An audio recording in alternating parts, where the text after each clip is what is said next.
Alrighty. So I like to use my estimates, my approved estimates, as a reference in the customer's estimate in QuickBooks. So I have this new customer, Miss Kenzie, here in Vegas. We create the customer profile in QuickBooks first.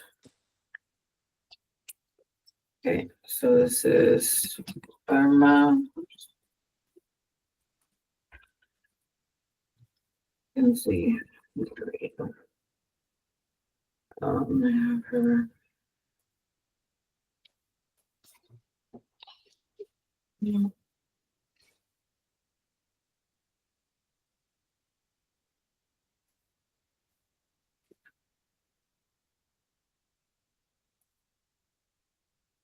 Okay.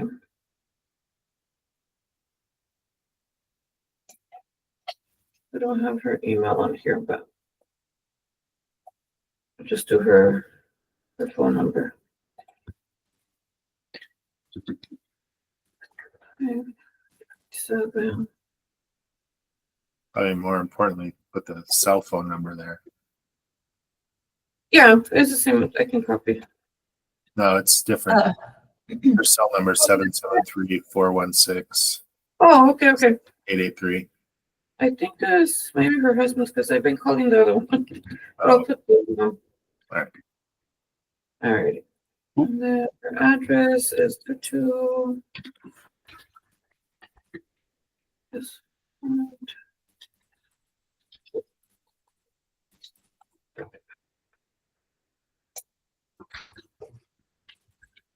Yeah, so we're just creating her customer profile first.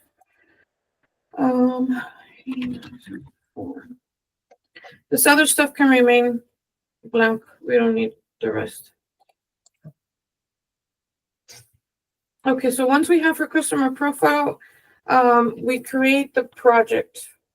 Why don't we, for the sake of this video, why don't you, maximize? Oh, okay. So now we create their project. We have the customer profile here. This customer can have different projects. Like if later on, 2 months later, she comes back and she wants us to do something else, this is her customer profile. We just add another project. Mhm. The project name is customer last name, comma, first name, and then territory, and then Recon until we change it later on. I'm not sure. So this is, let's see.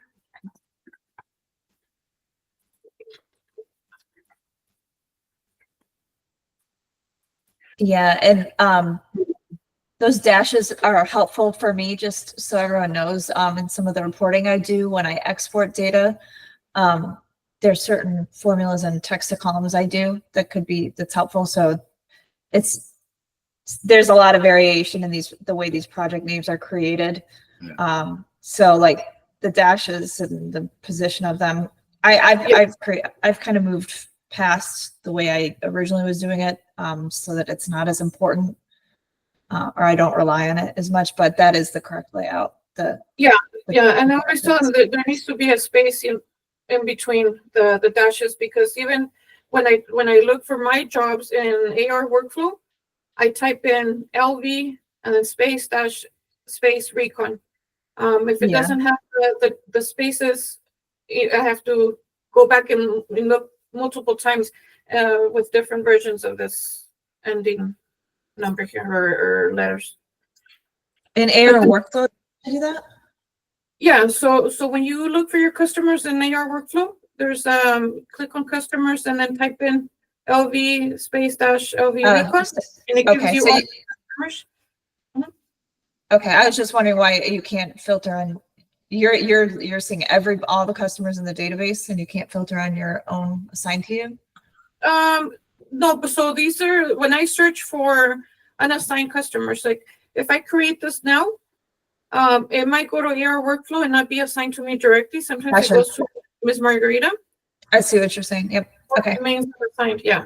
So then I go in an AR workflow and I look for all the ones that have the LV Recon or the Veil Recon.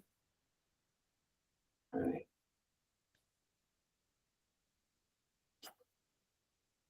Okay, so once we have the customer, the project created, we can add the project estimate. And we add the project estimate first so we can keep track of what we're invoicing out of that project estimate. So project estimate, this is assigned to the actual project name, not the customer. And then this is gonna be for Las Vegas, the location. It's everybody's important, so we get credit for our billing in this territory. The product and service, the way that I was taught was to do the Recon water if it's a job from a water job. If it's from a fire, then I would use fire, but this is from water. My description here, I like to reference the approved estimate. So for this one, we have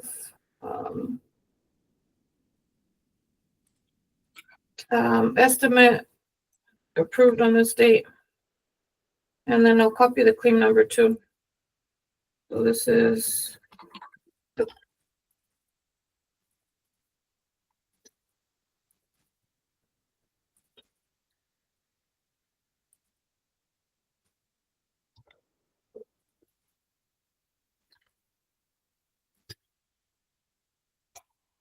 because we work with different versions. If we have supplementals going on, we're going to have different versions of the estimate sometimes. So this helps here know which estimate we're invoicing out of. It's helpful. Yep. So first is going to be Describe your. So now I'm just copying the approved amount. So the repairs was approved for Oh, 3766.51. I didn't see mitigation was included in that total, so that makes sense. Yeah. That goes in customer total, and then the way that I was taught was always to use the Recon water, or the Recon 6 class. I know I don't know if we want to. There's so many in there. I don't know. I typically would say commercial or residential reconstruction. Yeah, so if it's a residential, we can use residential. If it's a commercial job, but yeah, we can use the residential recon. I don't know for your guys' reporting. Yeah, I think I have to double check. Yeah, so I don't think that we're currently reporting on those classes for recon. And then in mitigation, there's an abbreviation in the project name which define the fire water contents. So I don't know that field is being utilized. It should be, but there's 8,000 classes in the list. So yeah, it makes the video. Yeah. So I'll use residential on this one here. And then I drop in my approved estimate here. So we know we're using this one. So for example, if Ms. Kate has any questions on what estimate we're working off of, with this amount, it's always going to be there on my projects. I'm a huge proponent of attachments on everything in QuickBooks. It makes life so much easier to be able to reference right within the. Yeah, even when I receive payments, I like to drop in a copy of the check. Huge help. I'm all about that. Okay, so everything is good here. I noticed the accepted date, and there's just some date fields that aren't essential at the top there. I've never used these. That's fine. It becomes accepted as soon as we convert it into an invoice. Okay. All right. Yeah. So now, yeah, we have our QuickBooks estimate. Now we can convert it to an invoice, and this amount here is gonna. Okay. So I'm sorry. Did you just click? What did you just click on? So this green button down here has a pop-up menu. Converts invoice. Got it. Okay, that's the part I hadn't seen before. Okay. And then there's also a menu that'll slide out from the right too. That'll give you some more options. I don't know if you want to show that, Linda. This one here? So if you go up to manage, up at the top. Make sure you hit save too. Yeah, I don't use this one.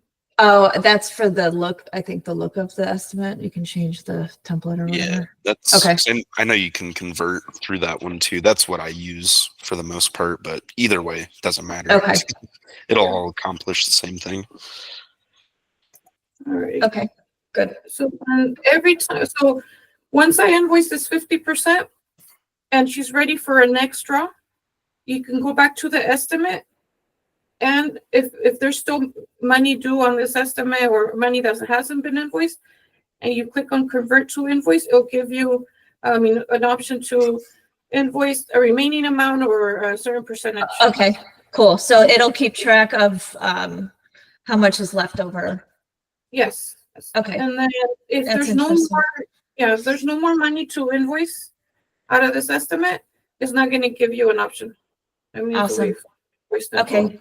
Yeah, we don't use that mitigation, so that's an interesting thing to learn. Mm-hmm. Great. And then so the stated process is now at the beginning we're collecting 50%. Yes. That's across the board in Recon? So here in Vegas, we're only supposed to be collecting $1,000 for the deposit. The way that I go around that, I still go ahead and create my 50% invoice, but I state $1,000 for deposit, and the rest is for the initial draw. So I collect $1,000 to get it scheduled, and then the rest of the draw is scheduled upon starting, which is like on the first day. They should be giving me a check to start it. Just because that's the way that we have to do it here in Vegas. We've gotten in trouble before for asking for 50%. So other stories, the payment schedule varies by project size. So for a $100,000 project, you might have 4 draws. For a $5,000 project or less, you might ask for much like 75% up front. There's not really concrete guidelines that dictate exactly how to structure the payment schedule. Okay. Yeah, should we talk about creating those thresholds? We should. For the sake of using this video to do training, let's get through a couple more steps and then I can stop recording and we can kind of debate. Gotcha. All right, so then I'm going to request 50% of my initial invoice. My initial invoice is going to be the $1,000 deposit, and then the first draw that is due upon starting the first day. Okay. So now this is my invoice and my description. That's what I'm going to say. Deposit and initial draw. Okay. Yeah, and then if it's the second draw, if you create your invoice out of the estimate, it's going to have the same description that I used for the estimate, and then I just changed the first part to second draw for repairs on State Farm approved estimate, or third draw. For this one, it's deposit and initial draw. Okay, so that's how you get around the regulation. Around the limitation on how much I can ask for a deposit. But if the customer knows that law, he could be like, "Well, I'm only paying 1,000." Yeah. Or okay. Yeah. I've come across lawyers as customers, so that's why here in Vegas I try to say this is a deposit for scheduling, and then the first day my first draw is due. Matt, do you know if there are other states that have that same rule? It's the first time I've heard of it. Yeah. And then here in Vegas, we've also gotten into issues for not letting customers know that there's a processing fee. So I always enter this wording in my customer payment options. I could probably go into the template and standardize that Okay, yeah, to save you the typing. I can look into doing that.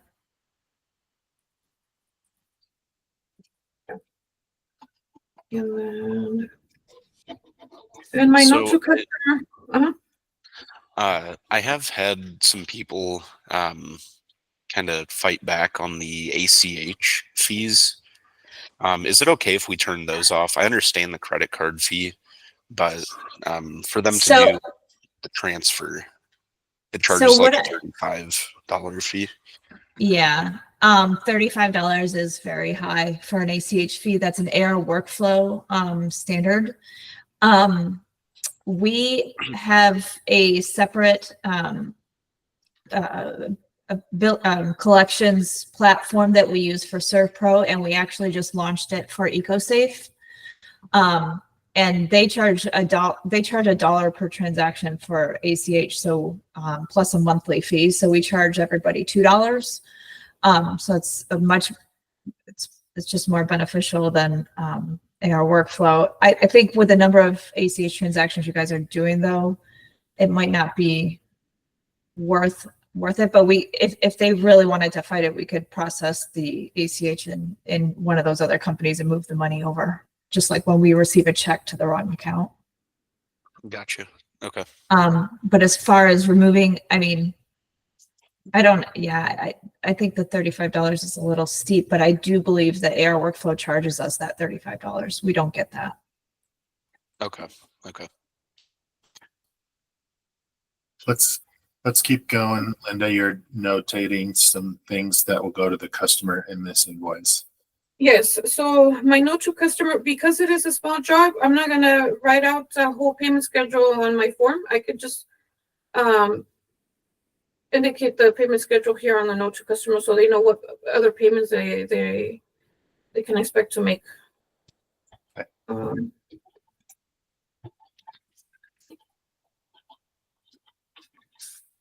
So my second job would be everything except the 250, which is due for any touch-ups or any corrections that need to be made.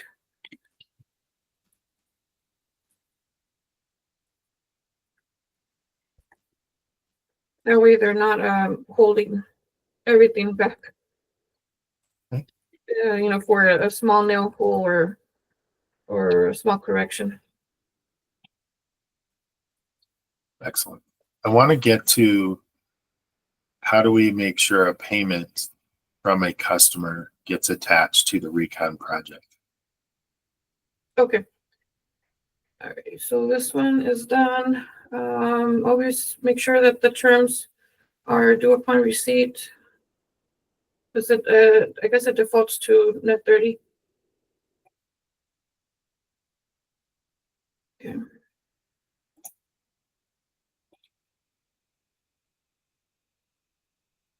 And is it your standard to just email the invoice? Yes. So if you have a customer email, AR Workflow automatically sends them an invoice and a link. But I'm not sure what's going on with AR Workflow. It doesn't populate the customer name. It just goes in like blank. So I like to send it in an email and then I go and copy the AR Workflow link for them to be able Yeah, to. I was just going to ask if the AR Workflow invoice looks the same as the QuickBooks one. Is it pulling in all those fields and all that information that you typed in? Yeah. Okay. Yeah, the same invoice is going to be the same exact thing in AR Workflow. Okay. With all the here. Yep. Got it. Alrighty. So that is it for the invoicing. Now, if she was ready for the second draw, you go back to the estimate and then convert it to an invoice and do, like I could follow the payment schedule. I said my next one is, due for 1,633.26. So then I would be creating her next invoice. Right. Out of this and then in the description say it's for the second draw. But we don't want to do that because then it would send it directly. Yeah, I'm not going to create it right now, Yeah. but it would be this, this process. Linda, I just looked at the invoice in AR workflow, and I do see that it has the Middlegate address on it, on the invoice. I don't know why it switched back again. I was going to tell you that yesterday when I was printing one of the invoices, I saw that it had the Middlegate address again. I'm not sure how that's happening. Okay, I'm not changing anything, so I don't know what's going on with that. Yeah, I'm We not have sure. about 3 minutes, and could you just walk through payment, how to make sure? So this payment here, Mr. Sarelli made this payment yesterday. But you go back into the project and whatever open invoice, like this one she paid yesterday, if there was it's still open, there's a way here to receive payment. And then, let's see, after you receive payment, you'll get the payment,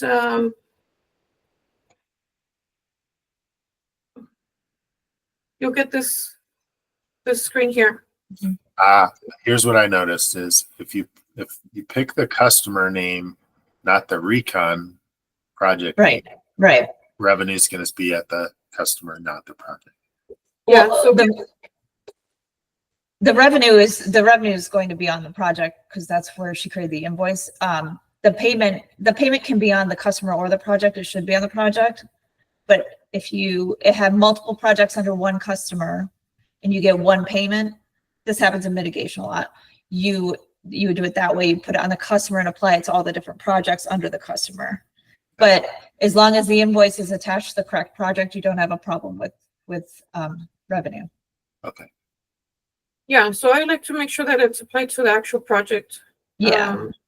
It'll Yeah. show up nicer in AR workflow that way too. Mhm. I But forgot to schedule this in for a little bit longer, so we're not as rushed, but Yeah. Okay. Yeah. So you get this window. Your payment method. If you're receiving a check, like a paper check, select the paper check. Is always going to be undeposited funds here. The Yep. reference number is going to be the check number. And then this here is important too. Always make sure that the amount received here is going to match your payment that you're actually receiving. Because sometimes we get a check that's less than the invoice amount. So you have to make sure that this amount matches your actual payment. So it was applied towards this invoice here. and Yep. do you take a picture of the check and attach it here, or is that not? I do. If George picks up a check, he always sends me a check, so I attach it here. But you can also go to the checks Recon channel, and if the check came in to me, it's going to be there.